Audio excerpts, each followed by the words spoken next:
नमस्कार दोस्तों, आज स्टडी ऑफिशियल में आपका स्वागत है। दोस्तों, मंगलवार यानी कि 16 जनवरी को ईरान ने पाकिस्तान में आतंकवादी समूह जैश अल अदल के ठिकाने पर हमला कर दिया। ये हमला ऐसे वक्त पर किया गया था जब पाकिस्तान के केयर टेकर प्रधानमंत्री अनवर उल हक काकड़ की मुलाकात दावोस में ईरानी विदेश मंत्री से हुई है। पाकिस्तानी सरकार ने ईरान की तरफ से किए गए हमले की पुष्टि करते हुए बताया कि इसमें 2 बच्चे की मौत हो गई और वहीं 3 लड़कियां घायल हुई है। हालांकि पाकिस्तान की तरफ से भी उसी दिन देर रात जवाबी कार्रवाई की गई और ईरान में बलूच लिबरेशन आर्मी के ठिकानों पर हमले किए गए। मीडिया रिपोर्ट्स के अनुसार पाकिस्तान की तरफ से ईरान के सारावान इलाके में अलगाववादी संगठन के 7 ठिकानों पर हमले किए गए हैं। दोस्तों, यहाँ ध्यान रखने वाली बात यह है कि पाकिस्तान पहला ऐसा देश नहीं है जहां ईरान ने पिछले कुछ दिनों में हमला किया है। पाकिस्तान से पहले इस देश ने इराक और सीरिया पर भी हमले किए हैं। दोस्तों, ईरान ने पाकिस्तान पर हमला क्यों किया, इसकी वजह क्या है और पाकिस्तान ने इस हमले के जवाब में क्या कहा और जैश अल अदल है क्या जिसके ठिकानों पर ये हमले हुए हैं, इन सब के बारे में मैंने एक डिटेल वीडियो बनाई हुई है। आपने अगर वो वीडियो नहीं देखी है तो डिस्क्रिप्शन में उसका लिंक है, आप वहां से देख सकते हैं। आज अपनी इस वीडियो में हम समझेंगे कि इस पूरे मामले में भारत किधर खड़ा है, मतलब भारत की क्या राय है। तो दोस्तों, हमले के एक दिन बाद यानी बुधवार को भारत के विदेश मंत्रालय ने ईरान पाकिस्तान तनाव पर एक बयान जारी किया था।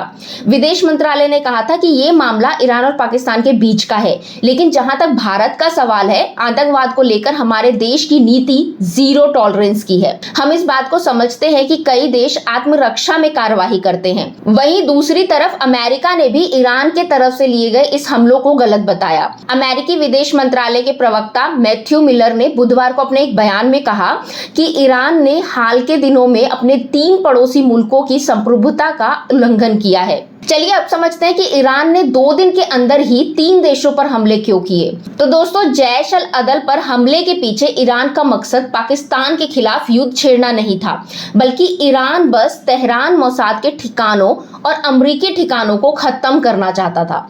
इतना ही नहीं, ईरान ने इराक और सीरिया में भी इसी तर्ज पर हमले किए हैं। ईरान ने तीनों देश पर कुछ दिनों के अंतराल में हमला करते हुए एक संदेश देने की कोशिश की है कि जहां कहीं भी इस देश के हितों पर हमला होगा वहां वह काउंटर अटैक करने से पीछे नहीं हटेगा। दोस्तों, यहाँ पे एक बात आपका जानना जरूरी है कि साल 2023 के दिसंबर महीने में ईरानी आतंकी मंत्री अहमद वाहिदी ने एक बयान में इस बात का जिक्र किया था कि पाकिस्तान की सीमा के करीब बसे ईरान के रस्क शहर में इस आतंकवादी संगठन यानी कि जैश ने भी एक पुलिस स्टेशन पर हमला किया था। इस हमले में 11 ईरानी पुलिस अधिकारी की जान गई थी। AFP की रिपोर्ट की माने तो दिसंबर में हुए उस हमले का दावा जैश अल अदल ने अपने टेलीग्राम चैनल पर पोस्ट करते हुए एक संक्षिप्त बयान में किया था। दोस्तों, अब समझते हैं कि ईरान पाकिस्तान तनाव से एशियाई देशों को कितना नुकसान होगा। दोस्तों, ईरान और पाकिस्तान दोनों देशों के बीच 959 किलोमीटर का बॉर्डर है और ज्यादातर हिस्सा सिस्तान बलूचिस्तान का है। इन इलाकों में ईरान के सुन्नी अल्पसंख्यक बसे हुए हैं और ईरान में शिया प्रभुत्व वाला देश है, जिसके कारण उन्हें भेदभाव का सामना करना पड़ता है। इन दोनों देशों के रिश्ते की बात की जाए तो ईरान और पाकिस्तान के बीच दशकों से क्षेत्रीय प्रतिद्वंद्विता और गठबंधन को लेकर मतभेद रहे हैं। इतना ही नहीं, इस बार ईरान ने एक ऐसे देश पर हमला किया है जिसके पास परमाणु ताकत है। मध्य पूर्व में पहले से ही गाजा और इजराइल के बीच युद्ध को लेकर तनाव है।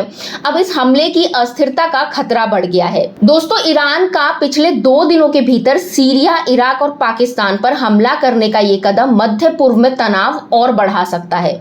यहाँ पे ध्यान देने वाली बात यह है कि मध्य पूर्व पहले ही गाजा पट्टी में हमास के खिलाफ इजराइल के युद्ध में परेशान है।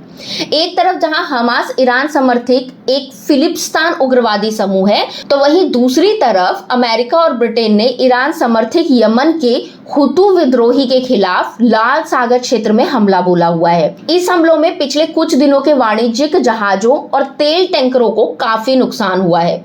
ऐसे में अगर इन तीनों देशों के बीच तनाव बढ़ता है तो तेल की कीमतें बढ़ने की आशंका है। तो दोस्तों, आपकी क्या राय है इस पे हमें कमेंट के जरिए जरूर बताइएगा। साथ ही वीडियो को लाइक कीजिए, शेयर कीजिए और चैनल को सब्सक्राइब करना बिल्कुल ना भूलिएगा। Thank you.